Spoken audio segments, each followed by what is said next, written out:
we have Sean Brady versus Kelvin Gastelum. This is going to be a much higher level of MMA compared to the next fight that we had. Kelvin Gastelum and Sean Brady, I think they're fighting at 170, so this is going to be Kelvin's, I think one of his first fights at 170 in the UFC. Sean Brady, 15-1. He is 4-1 his last five, coming off of that uh, KO loss to Bilal Muhammad, where he got knocked out. He's fighting against Kelvin Gastelum, 18-8. He's a 2-3 in his last five. Calvin's coming off that decision victory over Chris Curtis. Both around the same age here. I think that their measurables are about the same as well, give or take 1 inch either way. Odds for this fight right now. So Sean Brady opened up at a minus 120, and it's been going up and down just a bit though. He was a plus 100 at one point, but he's been bet back to minus 128. So not a lot of line movement from the opening line, if you will. Um, Alex, what do you think about this fight between Brady and Gastelum? I'll let you start off. So this fight is pretty tough to call for me. Like, I don't have a good read here. Um, like you said, Gastelum, he's moving down a weight class here to fight Sean Brady. So in the stand-up, I definitely favor Gastelum. Um, I think he'll probably land the more damaging shots. But the question mark that I have is Gastelum's cardio. Um, like I just, he's kind of like a chunky guy. Um, but I do like the fact that Gastelum has a 62% takedown defense. Sean Brady, he's kind of like a wrestler, but Sean Brady doesn't have like crazy takedown abilities either. Mhm. I think I forgot the stat. I think it might just be like 50% or something. Yeah, Basically Brady just likes to get his takedowns. He likes to level change. That's kind of like his bread and butter to get the takedown.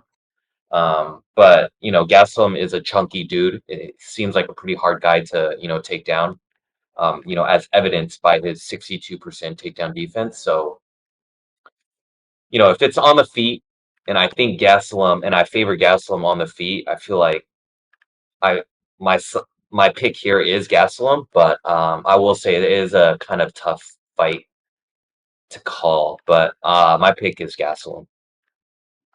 for sure. Yeah, I mean, Calvin, he has all the skills in the world in MMA cage to me. I mean, he has great wrestling with power, pretty fast hands as well. His best attribute, in my opinion, is his indestructible Mexican chin. I mean, it's made of granite. Just watching his fights, I mean, do your guys selves a favor and watch his fight against Izzy. He went toe to toe with a prime Izzy.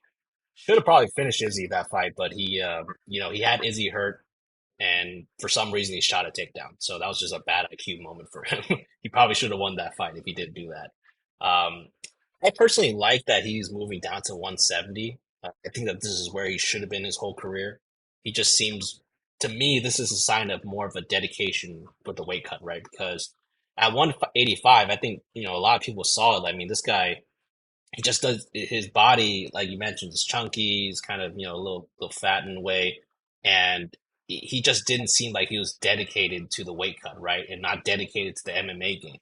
So I think that this move down to 170 and training with Henry Cejudo as well at Fight Ready. I mean, I feel like he has everything in track to kind of get his career back on track to potentially being a championship level fighter because he did fight for the championship at 185. He's moving down at 170, so this guy has some skills. Although I don't like that he pulled out with an injury. It seemed to be a real injury though. He was supposed to fight Shavkat Rakhmonov. Maybe it was better that he didn't fight that because I think he probably would have got the L there. But yeah, I think that was a real injury. I think that was probably a good thing for his career in hindsight because he's probably going to end up with a loss in his 170 debut, and that's not how you want to start. He found in my opinion, perfect opponent for him to fight at 170. I mean, Sean Brady, this guy's just all grappling, right? Like if you watch his stand up, it's pretty weak. He does have some okay power, but just the technique of his boxing and kicks, I mean, this guy is just not that good of a striker. As seen with the Bilal Muhammad fight, he was KO'd by a guy that's nicknamed Remember the Decision. Like that's not just not a good look at all. So Remember the I name. think yeah, exactly.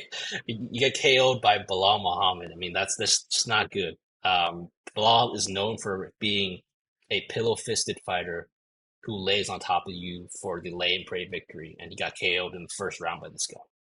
Uh, Kelvin Second, Gastelum is going to have second, the I second think. round. Okay, second round. Yeah. Yeah, second round. So Brady doesn't have that, like you mentioned, doesn't have a good gas tank. I think he seems to slow down in the fight as well as it goes on.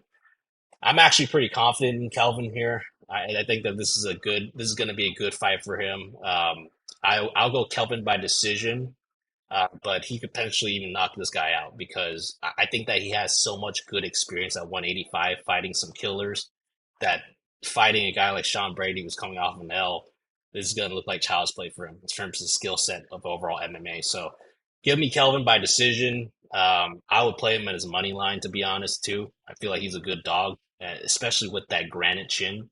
He's going to be a good dog play for me. I So, yeah.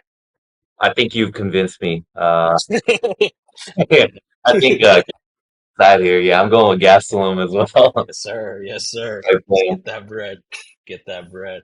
Yeah, let's hopefully like Sean Brady becomes even a larger favorite, right? Maybe we can get a little nice buy low on this because right now Kelvin Gaston is plus 108, so I think that's pretty decent price right there. But he could potentially even get bigger odds. Who knows? But we'll see what happens.